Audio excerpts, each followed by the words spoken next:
నడుస్తూ నడుస్తూ ఆగిపోతుంది. పీక మీద కత్తి పెడితేనే కానీ మళ్ళీ నడవదు. ఏంటది? నడుస్తూ నడుస్తూ అయిపోతుందా? నడుస్తూ నడుస్తూ ఆగిపోతుంది. పీక మీద కత్తి పెడితేనే కానీ మళ్ళీ నడవదు. సైకిల్. కాదు. సైకిల్కి కత్తికి ఏం సంబంధం ఉందా? థింక్ చేయరు, ఆలోచించండి కొంచెం. అది మీరు చాలా వాడరు అది చిన్నప్పుడు. కొంచెం ఇండియన్. ఏంటి అంటే ఏంటంటే అది మీరు చిన్నప్పుడు స్కూల్ లైఫ్లో చేస్తుంటాం. ఇప్పుడు చేస్తారు కానీ తక్కువ. స్కూల్ లైఫ్ అంటే తక్కువ. నడుస్తూ నడుస్తూ ఆగిపోతుంది. నడుస్తూ నడుస్తూ అయిపోతుంది.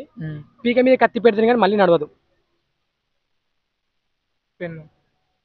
ఎందుక బుక్ రాయడం.